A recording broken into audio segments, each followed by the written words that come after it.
इस कहानी की शुरुआत में हमें आज से 20,000 साल पहले का दृश्य दिखाया जाता है, जहां ताऊ नाम का एक आदमी अपने कबीले के साथ शिकार पर आया था ताकि ये लोग सर्दियों का खाना इकट्ठा कर सकें। तभी इन्हें जंगली भैंसों का एक झुंड दिखाई दिया और ये देखकर ताऊ ने अपने लोगों से हमले के लिए तैयार रहने को कहा। अब ये लोग धीरे धीरे उन जंगली भैंसों के करीब पहुंचे और मौका पाते ही इन लोगों ने उन पर हमला कर दिया। अब यहाँ तक तो सब कुछ ठीक था, पर तभी अचानक से उनमें से एक भैंसा ताऊ के बेटे केड़ा के पीछे पड़ गया। अब चूंकि केड़ा पहली बार शिकार पर आया था, इसलिए वो इस जंगली भैंसे से डरकर भागने लगा, पर तभी इस भैंसे ने उसे हवा में उछाल दिया और उसे बहुत ही बुरी तरह से जख्मी कर दिया। इसके बाद उसने केड़ा को अपनी सींग में फंसा लिया और उसे लेकर खाई की तरफ बढ़ने लगा। अब ताऊ ने भी ये सब देख लिया और अपने बेटे को बचाने के लिए उस भैंसे पर भाला फेंक कर मारा, लेकिन घायल होने के बावजूद भी ये भैंसा रुका नहीं और केड़ा को ले जाकर उस खाई में उछाल दिया। अब यहाँ ये कहानी फ्लैशबैक में जाती है और हमें एक हफ्ते पहले का दृश्य दिखाया जाता है, जब कबीले के लोग शिकार पर जाने की तैयारी कर रहे थे और अपने लिए अलग अलग किस्म के हथियार बना रहे थे। अब उस रात केड़ा की माँ ने केड़ा के पिता से कहा कि आप मेरे बेटे को शिकार पर लेकर मत जाइए, क्योंकि अभी वो इसके लिए तैयार नहीं है और मैं उसे इतनी छोटी उम्र में खोना नहीं चाहती। इस पर केड़ा के पिता कहते हैं कि सर्दियों का मौसम आने वाला है और अगर हम शिकार पर नहीं गए तो हमारा पूरा गाँव भूख से मारा जाएगा। अब अगली सुबह ताऊ कबीले के लोगों को लेकर शिकार पर निकल गया और काफी देर तक चलने के बाद ये सभी पत्थर से बने एक स्मारक तक पहुंचे, जिन्हें इनके पूर्वजों की याद में बनाया गया था। इस कबीले का एक रिवाज है जिसके अनुसार अगर कोई शिकार के दौरान मारा जाता है तो कबीले के लोग उसकी याद में एक पत्थर का स्मारक बनाते हैं। यहाँ ताऊ और उसके साथी आगे बढ़ ही रहे थे कि तभी इनकी मुलाकात एक दूसरे कबीले से होती है। अब इस कबीले के लोग भी शिकार पर निकले थे, इसलिए इन सभी ने एक साथ आगे बढ़ने का फैसला किया। अब उस शाम इन सभी ने मिलकर एक जंगली सुअर को पकड़ा और इस सुअर को मारने की जिम्मेदारी केड़ा को दी गई। अब केड़ा ने आज तक एक मच्छर नहीं मारा, तो इस सुअर को मारना तो बहुत बड़ी बात थी। ये देखकर ताऊ काफी निराश हुआ और केड़ा को समझाया कि अगर ऐसा ही चलता रहा तो तुम कभी इस कबीले के सरदार नहीं बन पाओगे और मुझे ना चाहकर भी तुम्हारी जगह किसी और को देनी होगी। अब जब रात हुई तो ये सभी आग जलाकर उसके पास बैठ गए और अपने शिकार को पकाकर खाने लगे, लेकिन तभी इन्हें किसी जंगली जानवर की आवाज सुनाई दी, जिसे सुनकर ताऊ ने सभी को सावधान रहने को कहा। लेकिन अभी ये लोग कुछ सोच पाते उससे पहले एक शेर ने इन पर हमला कर दिया और कापा नाम के एक लड़के को उठाकर ले गया। अब अगली सुबह इन लोगों ने कापा की याद में एक स्मारक बनाया और शिकार की तलाश में आगे निकल गए। ये सभी घंटों तक ऐसे ही चलते रहे, लेकिन आज इन्हें कोई भी काम लायक शिकार नहीं मिला और इसलिए इन लोगों ने एक पत्थर की गुफा में रात गुजारने का फैसला किया। यहाँ केड़ा के पिता ने उसके हाथ पर एक स्टार्स का टैटू बनाया और उसे बताया कि जब रात के दौरान तुम इन तारों का पीछा करोगे तो तुम अपने कबीले तक पहुँच जाओगे। असल में ये एक तरह का नक्शा था ताकि अगर शिकार के दौरान कोई अपना रास्ता भटक जाए तो इन तारों का पीछा करके अपने घर पहुँच सके। अब अगली सुबह ये लोग दोबारा से शिकार की तलाश में निकल गए और थोड़ी दूर चलते ही इन्हें कुछ जंगली भैंसों के पैरों के निशान दिखाई दिए। इसके बाद ये सभी लोग धीरे धीरे उन भैंसों के करीब पहुंचे और मौका मिलते ही एक साथ उन पर टूट पड़े। और अब ये कहानी वहीं आ गई जहां से इसकी शुरुआत हुई थी। एक भैंसे ने केड़ा को बुरी तरह से जख्मी कर दिया और उसे इस बड़ी सी खाई में उछाल दिया। यहाँ कबीले के लोगों को लगा कि केड़ा खाई में गिरकर मर चुका होगा, लेकिन जब उन्होंने पास जाकर देखा तो वो अभी भी एक चट्टान के सहारे लटका हुआ था।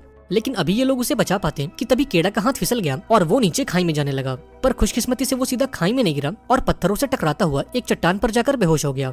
ये देखकर ताऊ अपने बेटे को बचाने के लिए नीचे जाने लगा, लेकिन कबीले के बाकी लोगों ने उसे ऐसा करने से रोक लिया। उन्होंने ताऊ को समझाया कि अब इन सब का कोई फायदा नहीं है, क्योंकि इतनी ऊंचाई से गिरने के बाद किसी का भी बच पाना इम्पॉसिबल है। हालांकि ताऊ ने इन बातों पर ध्यान नहीं दिया और चट्टान के किनारे बैठकर अपने बेटे को आवाजें लगाने लगा। देखते ही देखते रात हो गई, लेकिन केड़ा को अब तक होश नहीं आया और इसलिए ताऊ ने भी ये मान लिया कि अब उसका बेटा इस दुनिया में नहीं है। अब अगली सुबह कबीले के लोगों ने भारी मन के साथ केड़ा को आखिरी विदाई दी और अपना किया हुआ शिकार लेकर कबीले की तरफ निकल गए। ऐसे ही कुछ घंटे बीत गए, लेकिन केड़ा को अब तक होश नहीं आया। इसी बीच एक गिद्ध की नजर केड़ा पर पड़ी और वो उसे मरा हुआ समझकर उसके पास आ गया, लेकिन जैसे ही उसने केड़ा को खाना शुरू किया, केड़ा फौरन होश में आ गया और एक ही झटके में उस गिद्ध की गर्दन पकड़कर उसे नीचे फेंक दिया। अब खुद को इस चट्टान पर देखकर केड़ा काफी घबरा गया और चीख चीख कर मदद की गुहार लगाने लगा, लेकिन जल्दी उसे एहसास हो गया कि यहाँ उसकी मदद के लिए कोई नहीं है। अब केड़ा ऐसे तो मरना नहीं चाहता था, इसलिए उसने हिम्मत करके उस चट्टान पर चढ़ाई करनी शुरू कर दी। काफी कोशिश के बाद वो थोड़ा ऊपर तो आया, लेकिन अब यहाँ से आगे जाने का कोई रास्ता नहीं था। पर इसके बावजूद भी केड़ा ने हार नहीं मानी और अपनी पूरी जान लगाकर उस चट्टान के सहारे लटका रहा। अब यहाँ उसकी किस्मत ने साथ दिया और बहुत जल्द वहाँ जोरदार बारिश होने लगी। इस मूसलाधार बारिश ने उस बड़ी सी खाई को एक नदी में बदल दिया और ये देखकर केड़ा के दिमाग में एक आइडिया आया। अब चूंकि केड़ा को तैरना आता था, इसलिए उसने पानी की गहराई का अंदाजा लगाया और हिम्मत करके नीचे कूद गया, लेकिन वो पानी में गिरते ही बेहोश हो गया और जब अगली सुबह उसे होश आया तो वो एक नदी के किनारे पर पड़ा हुआ था।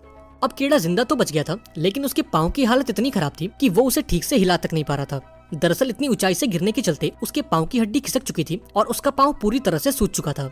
अब केड़ा ने हिम्मत करके अपने पैर को पत्थरों के बीच फंसाया और अपनी उस हिली हुई हड्डी को ठीक किया। इसके बाद उसने एक लकड़ी को यूज करके अपने पैर को सहारा दिया और फटाफट से उस चट्टान के ऊपर पहुंचा जहां से वो नीचे गिरा था। ऊपर पहुंचकर जब उसने अपने नाम का स्मारक देखा तो वो पूरी तरह से टूट गया और फूट फूट कर रोने लगा। तभी उसने कुछ अजीब सी आवाजें सुनी और जब उसने पीछे मुड़कर देखा तो उसकी नजर भेड़ियों के एक झुंड पर गई अभी वो कुछ सोच पाता कि तभी इन भेड़ियों ने उस पर हमला कर दिया और तेजी से उसकी तरफ बढ़ने लगे। अब अपनी जान बचाने के लिए केड़ा पास के एक पेड़ पर चढ़ने लगा, पर तभी इनमें से एक भेड़िया उसके पैर को पकड़कर नीचे खींचने लगा। ये देखकर केड़ा ने फौरन अपना हथियार निकाला और इस भेड़िए पर वार करके इसे जख्मी कर दिया। इसके बाद वो पेड़ के ऊपर चढ़ गया और भेड़ियों के जाने तक इसी पेड़ पर रहने का फैसला किया। अब देखते ही देखते रात हो गई, लेकिन ये भेड़िए अब भी यहाँ से जाने के लिए राजी नहीं थे। यहाँ केड़ा के पास कोई और चारा नहीं था, इसलिए उसने पूरी रात इस सूखे हुए पेड़ पर गुजार दी। अगली सुबह उसने देखा कि वो घायल भेड़िया तो वहीं मौजूद है, लेकिन उसके बाकी साथी वहाँ से जा चुके हैं। अब सबसे पहले केड़ा ने अपने चाकू से एक हथियार बनाया ताकि वो उस घायल भेड़िए को मार सके, क्योंकि केड़ा ये जानता था कि अगर उसने इस भेड़िए को नहीं मारा तो ये भेड़िया उसे मार देगा। इसके बाद वो नीचे आया और इस भेड़िए को मारने के लिए आगे बढ़ा, लेकिन जब उसने इसकी आंखों में देखा तो उसे इस घायल भेड़िए पर तरस आ गया और उसने उसे मारने का मन बदल दिया। हालांकि वो इस भेड़िए को ऐसे खुला नहीं छोड़ सकता था, इसलिए उसने इसके मुंह को एक रस्सी से बांध दिया और उसे कंधे पर उठाकर आगे बढ़ने लगा। अब सारा दिन चलने के बाद ये दोनों एक छोटी सी गुफा में पहुंचे, जहां इन दोनों ने जैसे तैसे करके अपनी रात गुजारी। अगली सुबह केड़ा ने कुछ जड़ी बूटियों को इकट्ठा किया और उन्हें पीसकर अपने घाव पर लगा लिया। इसी बीच जब केड़ा पानी पी रहा था, तब इस भेड़िए ने अपने मुंह पर बंधी हुई रस्सी को खोल दिया। अब ये देखकर पहले तो केड़ा थोड़ा घबरा गया, लेकिन फिर उसने खुद को शांत किया और इस भेड़िए को पानी देने के लिए आगे बढ़ा। अब यहाँ इस भेड़िए ने दांत दिखाकर केड़ा को डराने की कोशिश की, लेकिन इसके बावजूद भी केड़ा शांत रहा और उसे पानी देने की कोशिश की। अब केड़ा का ये बर्ताव देखकर भेड़िया भी शांत हो गया, क्योंकि वो ये समझ चुका था कि अब उसे केड़ा से कोई खतरा नहीं है। इसके बाद केड़ा ने भेड़िए की चोट पर लगे कीड़ों को साफ किया और उस पर जड़ी बूटियों का लेप लगा दिया। अब उस शाम केड़ा ने एक खरगोश का शिकार किया और उसे पकाने के लिए गुफा में आग जलाने लगा। इस दौरान भेड़िए ने उससे वो खरगोश छीनने की कोशिश की, लेकिन केड़ा ने उसे डराकर शांत कर दिया और खुद को ताकतवर दिखाने के लिए वो उस खरगोश को कच्चा ही खाने लगा। ये देखकर वो भेड़िया भी डर गया और चुपचाप जाकर एक कोने में बैठ गया। अब उस रात केड़ा को खाना खाकर काफी राहत मिली, क्योंकि पिछले कई दिनों से उसने कुछ नहीं खाया था। यहाँ उसने भेड़िए को भी थोड़ा खाना दिया और ये भेड़िया भी किसी पालतू कुत्ते की तरह चुपचाप वो खाना खाने लगा। अब चूंकि केड़ा काफी घायल था, इसलिए उसने कुछ दिनों तक इसी गुफा में रहने का फैसला किया। ऐसे ही दिन गुजरते गए और एक रात केड़ा ने अपने हाथ पर बने टैटूज को देखा। ये देखकर उसे अपने घर की याद आने लगी और उसने बर्फ गिरने से पहले अपने घर वापस लौटने का फैसला किया। अब अगली सुबह केड़ा अपने घर के लिए रवाना होता है और उस भेड़िए से अपने परिवार के पास जाने को कहता है, लेकिन जब काफी कोशिशों के बाद भी ये भेड़िया नहीं हिला तो केड़ा ने अकेले ही आगे बढ़ने का फैसला किया। अब थोड़ा आगे जाते ही केड़ा ने ये नोटिस किया कि कोई उसका पीछा कर रहा है, और जब उसने पीछे मुड़कर देखा तो ये कोई और नहीं बल्कि वो भेड़िया ही था। यहाँ केड़ा ने एक लकड़ी फेंककर उस भेड़िए को डराने की कोशिश की, लेकिन डर के भागने के बजाय वो भेड़िया उस लकड़ी को अपने मुंह में दबाकर केड़ा के पास आ गया। इस भेड़िए को बनना तो एक कुत्ता ही था, लेकिन फैमिली प्रेशर के चलते बेचारा भेड़िया बन गया। खैर, अब थोड़ा आगे जाते ही इन दोनों की नजर कुछ जंगली सुअरों पर पड़ी और ये देखते ही भेड़िया उनका शिकार करने के लिए उनकी तरफ भागा। अब भेड़िए से बचने के लिए ये सुअर केड़ा की तरफ भागे, लेकिन उनको मारने के बजाय केड़ा उनसे डरकर बैठ गया और ये सुअर यहाँ से भाग निकले। यहाँ ये भेड़िया केड़ा से काफी निराश हुआ, क्योंकि उसके चलते आज रात इन दोनों को भूखा सोना पड़ेगा। हालांकि बहुत जल्द इन दोनों में दोबारा से दोस्ती हो गई और केड़ा ने इसका नाम अल्फा रखा। अब उस शाम अल्फा को एक छोटा सा खरगोश दिखा और इस बार उसने कोई गलती नहीं की। उसने खरगोश का शिकार किया और रात को इन दोनों ने साथ मिलकर खाना खाया। अब जब सोने की बारी आई तो अल्फा केड़ा से चिपक कर सो गया ताकि इन दोनों को ठंड न लगे। ऐसे ही दिन गुजरते गए और ये दोनों एक साथ अपने मंजिल की तरफ बढ़ते रहे। अगले कुछ दिनों में केड़ा अल्फा की मदद से शिकार करना भी सीख गया और देखते ही देखते इन दोनों की दोस्ती और गहरी होती गई। ऐसे ही कुछ दिन और गुजर गए और अब चारों तरफ सर्दियों का मौसम आ चुका था। सर्दियों में ये पूरा इलाका बर्फ की एक सफेद चादर से ढक गया और चारों तरफ बर्फीली हवाएं चलने लगी, लेकिन इसके बावजूद भी केड़ा और अल्फा ने हार नहीं मानी और अपने घर की ओर बढ़ते रहे। इस बर्फीले मौसम में भी ये दोनों जैसे तैसे करके शिकार ढूंढ ही लेते और उसे खाकर जिंदा बचे रहते। अब एक दिन चलते चलते केड़ा के पैर के नीचे की बर्फ टूट गई और वो सीधा पानी में जा गिरा। दरअसल ये एक छोटा सा लेक था जो सर्दियों के कारण बर्फ में जम चुका था। यहाँ केड़ा ने ऊपर आने की काफी कोशिश की, लेकिन उसे बाहर निकलने का रास्ता नहीं मिल रहा था। इधर अल्फा ने बर्फ को तोड़कर अपने दोस्त को बाहर निकालने की सोची, लेकिन इस बेचारे का वजन इतना नहीं था कि वो बर्फ की इस मोटी सी परत को तोड़ सके। अब जब केड़ा को रास्ता नहीं मिला तो उसने फटाफट से अपना चाकू निकाला और अंदर से बर्फ को तोड़ने लगा। काफी कोशिशों के बाद आखिर केड़ा ने बर्फ को तोड़ ही लिया और अल्फा की मदद से पानी से बाहर आ गया। इसके बाद उसने फटाफट से अपने कपड़े उतारे और पास में आग जलाकर खुद को गर्म किया। इन दोनों ने आज की रात यहीं गुजारी और अगली सुबह अपने सफर को कंटिन्यू किया। कुछ घंटों तक चलने के बाद केड़ा की नजर टेंट के बाहर बैठे एक आदमी पर पड़ी, जिसे देखकर वो काफी खुश हो गया। लेकिन जब उसने पास जाकर देखा तो उसकी ये सारी खुशी फौरन गायब हो गई, क्योंकि ये आदमी ठंड से जमकर मर चुका था। इसके बाद केड़ा ने इस आदमी से वो तीर और धनुष ले लिया और अल्फा को लेकर आगे चल दिया। ये दोनों काफी देर तक ऐसे ही चलते रहे, लेकिन थोड़ी देर बाद एक और मुसीबत ने दस्तक दे दी। इन दोनों का सामना जंगली कुत्तों के एक झुंड से हुआ, जिन्होंने इनको देखते ही इन पर हमला कर दिया। अब इन कुत्तों से बचने के लिए ये दोनों फटाफट से गुफा के अंदर घुस गए और घात लगाकर कुत्तों का इंतजार करने लगे। लेकिन जब इन्हें कोई हलचल दिखाई नहीं दी तो ये दोनों रिलैक्स होकर वहीं बैठ गए। पर ये इस बात से अनजान थे कि जिस गुफा में ये मौजूद हैं वो एक आदमखोर तेंदुए की है। अभी ये दोनों कुछ सोच पाते कि तभी इनके सामने एक ब्लैक पैंथर आ गया और उसने केड़ा को देखते ही उस पर हमला कर दिया। लेकिन हर बार की तरह इस बार भी अल्फा बीच में आ गया और केड़ा को इस तेंदुए से बचाने की कोशिश की, पर ये तेंदुआ साइज में काफी बड़ा था और वो अल्फा पर भारी पड़ रहा था। ये देखकर केड़ा ने वो तीर और कमान निकाला और हिम्मत करके उस तेंदुए पर एक तीर छोड़ दिया। लकीली केड़ा का तीर बिल्कुल निशाने पर लगा और तीर लगते ही वो तेंदुआ जमीन पर गिर गया। इसके बाद केड़ा ने अल्फा के जख्मों को साफ किया और उस पर जड़ी बूटियों का लेप लगाया।